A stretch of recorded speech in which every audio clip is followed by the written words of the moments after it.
네, 안녕하세요. 세무경영 박찬희 세무사입니다. 사업하시는 분들이 가장 많이 헷갈려 하시는 게 종합소득세하고 부가가치세예요. 두 세금의 차이나 계산 방법, 아니면은 절세하는 전략, 아니면 사업 유형별 주의사항까지 오늘 한번 다시 좀 설명드려 볼게요. 네, 종합소득세는 1년 동안 번 소득에 대한 개인이 부담하는 세금이라고 생각하시면 돼요. 프리랜서라든지 자영업자라든지 아니면 임대사업자라든지 근로소득자들도 마찬가지로 모두 해당된다고 보시면 되고요. 부가가치세는 물건이나 서비스를 거래할 때 가격에 10%를 붙여서 소비자가 부담을 하고 사업자가 대신 납부하는 간접세 일종의 세금입니다. 예를 들어 좀 볼게요. 커피가 만약에 5,500원이죠. 그러면은 5,000원은 물건값, 500원은 부가세가 되는데 여기서 500원이 사업주가 소비자한테 받아서 대신 납부하는 부가세라고 생각을 하시면 돼요. 그럼 제품가 5,000원은 소득세법상 매출액이 되겠죠. 그래서 우리가 물건을 판매할 때 소득세법상 매출과 부가가치세법상 매출세액이 각각 잡힌다라고 이해하시면 됩니다. 네, 그리고 이게 종합소득세와 부가가치세잖아요. 이게 소득세법상 그리고 부가가치세법상 각각 법이 달라요. 그러다 보니까 신고납부기한도 조금 다른데요. 종합소득세는 매년 5월 직전 연도에 대한 소득을 합산을 해서 신고를 하고요. 근데 우리가 딱 종합소득세라고 표현을 하잖아요. 소득세라고 표현을 안 하고. 이 종합이 뭐냐면 사업, 근로, 기타, 연금, 그리고 금융, 이자 배당 같은 소득이 있죠. 이런 것들을 나중에 이 한 해에 대한 소득을 합산해서 신고한다고 표현을 하기 때문에 종합소득세라고 얘기를 합니다. 그래서 이제 내가 예를 들어 사업을 하고 있고 또 근로를 하고 있고 하면은 무조건 내년도 5월에 이 근로와 사업에 대한 거를 합산해서 신고를 하셔야 돼요. 만약에 이거 신고 안 하면은 국세청에서 이제 신고하라고 또 이제 안내 날라옵니다. 네. 그리고 부가세는 반기단이에요. 우리가 1월부터 6월분을 7월 25일까지 신고 납부를 하고요. 7월부터 12월분을 이제 내년도 1월 25일까지 신고 납부를 해요. 그리고 간이가세자는 매년이라고 보시면 되고요. 계산 구조는 좀 어떻게 달라지냐? 소득세 같은 경우는 내가 총 수입이라고 해서 매출액에서 필요경비를 빼요. 그러면 이제 소득 금액이라고 하거든요, 그거를. 근데 그 소득 금액에서 소득 공제를 또 차감을 해요. 이 소득 공제라는 거는 국민연금이라든지 노란우산이라든지 이제 아니면은 이제 가족들 소득이 없는 배우자나 부모님, 자녀 이제 인적공제 이제 그런 것들을 다 공제를 넣어서 과세표준이라고 만들어지거든요. 그 과세표준에서 우리가 종합소득세율을 곱하는 거예요. 근데 이제 부가가치세 같은 경우는 10%라고 딱 해서 부가가치세율이 정해져 있는데 종합소득세 같은 경우는 6%에서 42%에 대한 구간으로 나뉘어져 있어요. 근데 이제 오해하시는 게 많은 게 내가 한 해 가세 표준이 예를 들어서 5천만 원이에요. 그러면은 이 5천만 원이 초과하면 24%고 5천만 원이 초과하지 않으면은 일단 15%예요. 근데 내가 만약에 5,100만 원이다 라고 했었을 때 5,100만 원에서 24%를 곱한다고 생각하시는 분들이 많은데 그게 아니라 이 종합소득세율은 누진세율이라고 표현을 하기도 하거든요. 예를 들어서 6% 구간이 있고 15% 구간이 있고 24% 구간이 있어요. 이제 그 이후로 계속 쭉쭉쭉쭉 다른 세율 구간들이 있고 그러면은 예를 들어서 6천만 원이 가세 표준이 된다고 했다고 하면 1,400 이하인 부분은 6%를 곱하고요. 1,400을 초과하고 5천만 원 이하인 구간은 15%를 구하고 그리고 5천만 원이 초과되는 부분만 24%를 곱하신다고 보시면 돼요. 그래서 이 5천만 원을 꼭 초과한다고 세금 폭탄이 나온다고 생각하시는 분들이 많으신데 그게 아니니까 초과하는 부분 그 24%에 대해만 적용되는 거니까 너무 크게 걱정 안 하셔도 됩니다. 부가세는 매출세액에서 매입세액을 빼서 그거를 납부세액이라고 표현을 하는데 예를 들어서 우리가 위에 설명한 커피값으로 다시 얘기를 해보자면은 내가 이거를 5,500원에 팔았어요. 그러면은 내가 5,000원은 아까 말씀드린 소득세법상 매출액이 되는 거고 이 500원은 매출세액이라고 표현을 해요. 매출자 입장에서는. 그리고 예를 들어서 내가 매입을 했어요. 우리가 이제 커피를 팔았으면은 원재료가 있겠죠. 근데 그게 2,200원을 주고 세금계산서를 받고 매입을 했어요. 그럼 2,000원은 나의 재료값이 되는 거고 매출 원가로 소득세법상 경비 처리가 되는 거고 여기서 200원은 매입세액이라고 해서 우리가 부가세에서 공제받는 세공제가 되는 거예요. 그럼 내가 아까 말한 500원에 대한 매출세액과 200원에 대한 매입세액을 차감을 하고 그러면 300원이 나오겠죠. 이게 부가세 납부할 세액이 된다고 보시면 됩니다. 그렇게 해서 종합소득세하고 부가가치세는 약간 계산하는 산정 방식이 조금 달라요. 근데 하나 동일한 거는 우리가 적격증빙을 꼭 받아야 되겠죠. 왜냐하면 이 적격증빙 안에는 소득세법상 필요경비로 들어갈 수 있는 물건값과 부가가치세법상 우리가 공제받을 수 있는 매입세액이 다 들어가 있는 거예요. 그리고 또 어떤 차이가 있냐면 사업자 유형별 차이에 대해서도 좀 헷갈려 하시는 분들이 많아요. 뭐 일반과세자하고 간이과세자, 면세사업자, 뭐 부가가치세법상의 사업자 유형입니다. 소득세법에서는 이렇게 사업자 유형을 나뉘지 않았어요. 그래서 이 세 가지는 종합소득세하고는 전혀 상관이 없고요. 부가세 신고할 때 이게 이제 뭐 신고 기간이라든지 뭐 금액이라든지 이런 게 조금 달라지게 돼요. 그래서 일반과세자는 내가 매출의 10%가 매출세액이 되는 거고 매입의 10%가 매입세액으로 공제를 받는 거고 그래서 매입세액이 매출세액보다 큰 경우 환급도 가능해요. 일반과세자 같은 경우는. 근데 그와 달리 간이과세자는 일단은 환급이 불가능하고요. 부가율이라는 게 있는데 이게 업종별로 5%에서 30%예요. 근데 이게 어떻게 계산이 들어가냐면은 간이과세자 같은 경우는 우리가 부가가치세를 포함해서 전체 금액을 받으면은 이 전체 금액 자체가 매출액으로 봐버려요. 아까 커피값을 좀 예를 들어 볼게요. 일반과세자의 경우 5,500원을 우리가 부가가치세를 포함해서 받으면은 매출세액이 500원이라고 아까 설명드렸죠. 근데 간이과세자는 500원이 아니라 5,500원에서 음식점업인 부가가치율이 10%가 되거든요. 그 10%를 곱하고 또 거기에 부가세율을 10%를 또 곱해요. 그러면은 5,500원에서 10% 곱하고 10% 곱하니까 이 매출세액이 55원이 되죠. 이렇게 일반과세자는 500원이 매출세액인데 간이과세자 같은 경우는 55원이 매출세액이 돼버리는 거예요. 그러니까 좀 현저하게 매출세액이 작아지잖아요. 근데 간이과세자가 확실히 부가세 부담은 적은데 매입세액에서는 간이과세자보다 일반과세자가 또 유리해요. 예를 들어서 우리가 원재료를 매입을 했었을 때 4,400원을 부가세 포함해서 재료를 만약에 매입을 했어요. 그럼 일반과세자 같은 경우는 400원이 어떻게 보면은 부가세 매입세 공제 금액인 건데 간이과세자 같은 경우는 4,400원에 그냥 0.5%를 곱한 금액으로만 공제를 받아요. 그러다 보니까 매입세액 공제는 오히려 더 적은데 근데도 매출세액이 너무 많이 유리하게 계산이 들어가기 때문에 이 매입세액을 적게 받아도 간이과세자가 훨씬 더 세금은 적게 부담합니다. 아까 그냥 단순하게 일반과세자하고 간이과세자하고만 비교를 해봤었을 때도 매출세액이 500원에서 400원을 빼면 100원이 부가가치세 납부하는 세액으로 나오잖아요. 근데 만약에 간이과세자는 아까 매출세액이 55원이었죠. 근데 4,400원에 0.5%를 곱한 금액을 매입세 공제로 해주면은 22원이에요. 그러면은 33원이 부가가치세 납부세액이 되는 거예요. 그럼 어떻게 보면은 일반과세자는 100원을 납부를 해야 되는데 간이과세자는 33원만 납부를 하면 되는 거예요. 그러다 보니까 이게 부가가치세법상 간이과세자는 더 이제 유리하다. 이렇게 해서 얘기를 할 수가 있고요. 대신에 아까 말씀드렸듯이 간이과세자는 환급이 안 돼요. 그래서 이 점도 꼭 참고하셔야 돼요. 초기에 사업자분들이 인테리어 좀 많이 들어가고 내가 만약 재고를 쌓아놓기 위해서 매입세액을 좀 매출보다 많이 하고 이런 경우에 오히려 매출보다 매입이 더 큰 경우가 있는데 그 경우에 환급이 원래 나와요. 일반과세자는. 근데 간이과세자는 환급이 안 나온다. 그것도 꼭 유의하셔야 돼요. 그리고 면세사업자는 교육하고 의료, 뭐 금융업, 뭐 이런 것들이 일단은 업종이 정해져 있기 때문에 우리가 특수하게 하는 그런 업종이 아닌 이상은 면세사업자가 나올 수가 없으니까 요거는 그냥 참고만 하시면 좋을 것 같아요. 그리고 상담을 조금 하다 보면은 자주 질문하거나 오해하시는 내용들이 조금 몇 가지 있으신데 뭐 그중 하나가 부가세를 안 내면은 뭐 소득세도 안 내는 게 맞나요? 라고 이렇게 물어보시는데 뭐 그것도 아니죠. 왜냐면은 부가가치세법상의 그 유형은 어찌됐든 종합소득세하고는 상관이 없어요. 그래서 면세사업자라고 해도 종합소득세는 당연히 소득에 대한 세금이기 때문에 이것도 세금이 나오겠죠.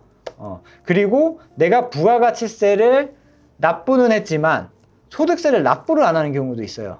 어떤 케이스냐면은 부가가치세법상 매출세액이 더 크고 매입세액이 더 작으면 어찌됐든 부가세는 납부하게 되잖아요.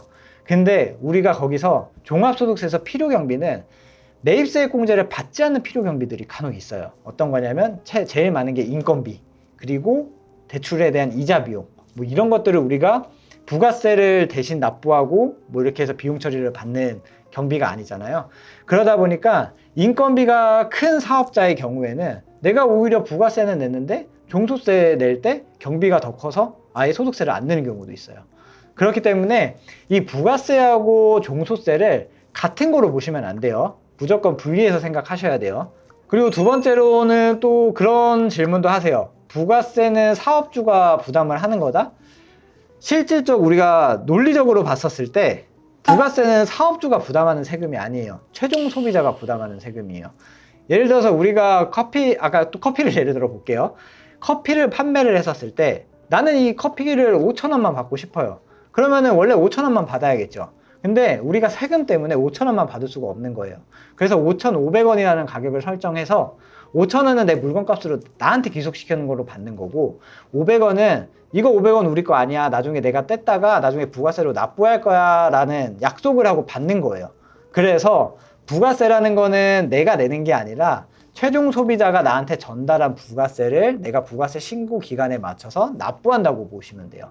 그래서 논리적으로는 이게 사업주가 부담하는 세금은 아닌데 어찌됐든 내 주머니에 들어왔으면은 이게 그냥 내 것처럼 느껴지는 거예요. 뭐 그래서 그거는 그냥 심리적으로 내가 내는 세금이라고 생각은 하지만 우리가 이성적으로는 내가 내는 세금은 아니다. 뭐 그렇게 조금 생각하시는 게 좋겠죠. 그리고 간이가세자는 세무조사가 안 나온다, 뭐 이런 얘기를 조금 듣고 오셔서 이제 뭐 계속 일반 가세자보다 간이가세자를 계속 내려고 하시는 분들이 계세요. 근데 간이가세자라서 세무조사가 안 나오는 게 아니라 좀 규모가 작아서 세무조사가 안 나올 경우가 있어요. 근데 규모가 무조건 작다고 해서 세무조사가 안 나오는 게 아니거든요. 그냥 확률적으로 세무조사가 나올 확률이 높지 않다, 이렇게 이해를 하셔야 돼요. 그래서 그거는 간이가세자든지 일반 가세자든지 상관없다. 네, 그렇게 이해를 하세요.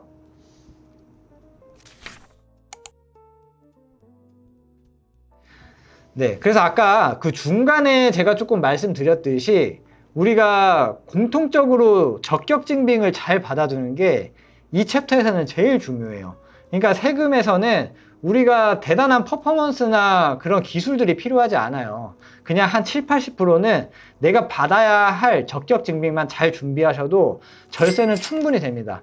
근데 여기서 말씀드리는 적격증빙을 잘 모르시는 분들이 계세요. 어떤 게 적격증빙이냐면은 세금계산서, 그리고 현금영수증, 그리고 뭐 신용카드, 뭐 체크카드도 포함이에요. 뭐 이런 것들을 적격증빙이라고 하고, 그래서 이게 출금한 내역에 맞게 제가 지금 말씀드린 그 적격증빙이 있는지를 반드시 관리하셔야 돼요.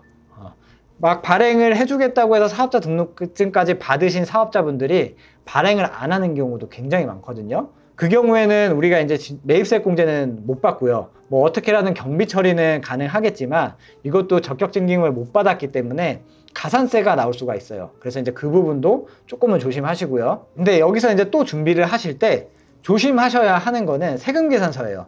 그냥 세금계산서가 전자로 발행됐겠지라고 생각하셨다가 가끔씩 수기 세금계산서, 그러니까 우리가 종이로 된 페이퍼 세금계산서를 받는 경우가 있거든요. 근데 이걸 어떻게 확인하냐면은 이 세금계산서 내역을 보시면은 왼쪽 상단에 전자세금계산서는 전자세금계산서 이렇게 전자라는 표현이 적혀 있어요. 근데 종이세금계산서는 전자라는 표현이 안 적혀 있어요. 그냥 세금계산서 이렇게 나와 있어요. 이게 어떤 부분에서 제일 많이 누락되냐면 임차료예요.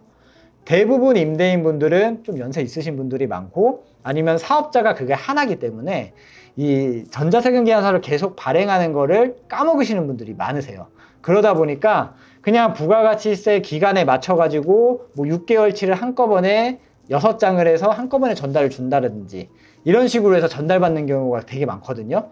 근데 이렇게 받으셔서 이거 그냥 전자로 발행된 거 아니야? 라고 하고 빼먹고 신고를 하시는 분들도 많으시고 이거를 세무대리인한테도 안 주고 그냥 넘어가시는 분들도 많으세요.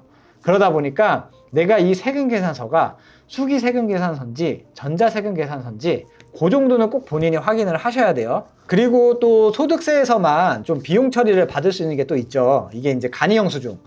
우리가 이제 예를 들어서 뭐 중국집에서 배달 음식을 시켜 먹었어요. 뭐 지금은 좀 배민으로 해가지고 카드 결제를 많이 하시는데, 이전에는 막 이제 좀 시켜 먹었었을 때 현금으로 지급하면은 이제 그 배달하시는 분이 간이 영수증이라고 해서 이렇게 길다란 영수증 하나 빈 거 주시는 거 있으실 거예요. 그런 거를 간이 영수증이라고 하거든요.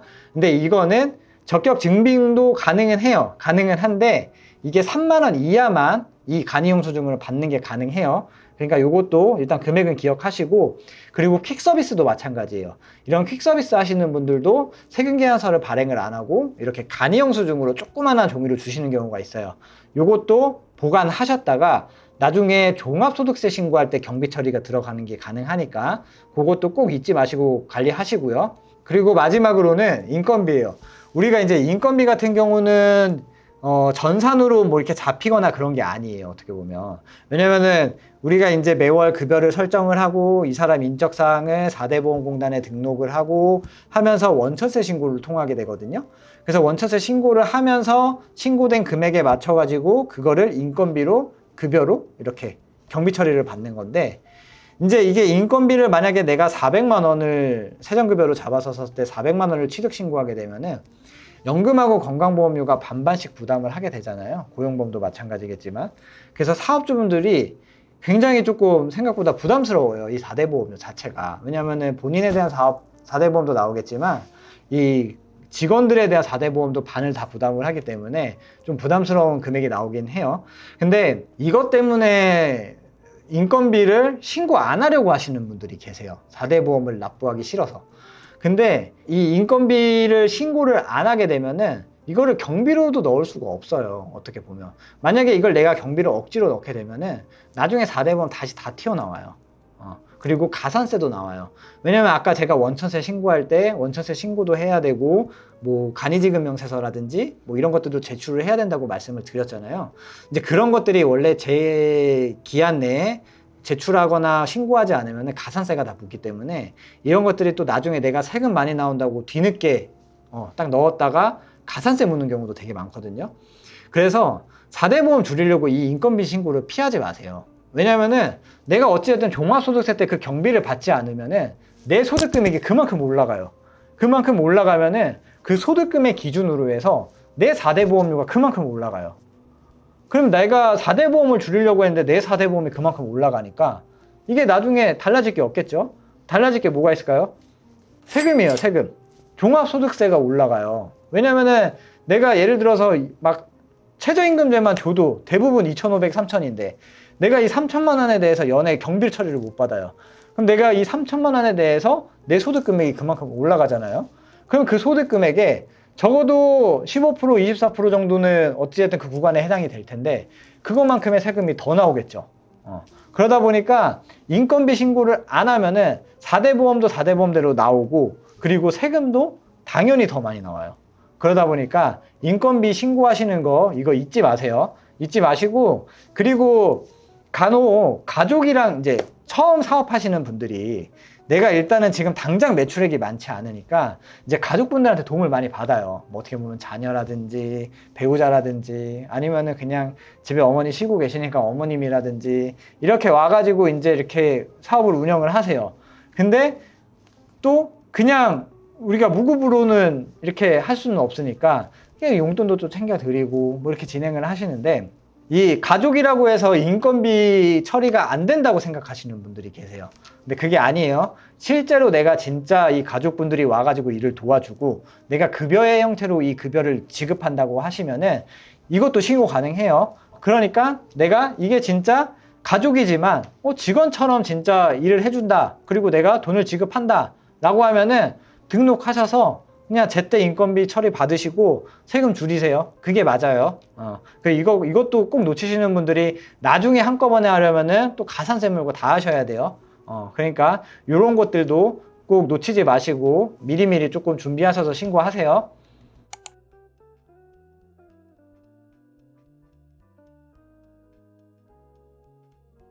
네, 오늘 영상 정리하자면은 뭐 소득세는 벌어들인 소득에 대한 세금이다. 부가세는 거래에 붙는 세금이다. 이렇게 그냥 정의상 이해하시면 되고요. 제일 중요한 핵심은 내가 신고 기한에 맞춰 신고한다 하고, 그 다음에 적격 증빙. 반드시 내가 챙겨야 된다. 요 점만 잘 갖고 가시면 돼요. 네, 오늘 영상 도움 되셨다면 구독 부탁드리고요. 다음에도 더 도움 되실 만한 영상으로 찾아뵙겠습니다. 감사합니다.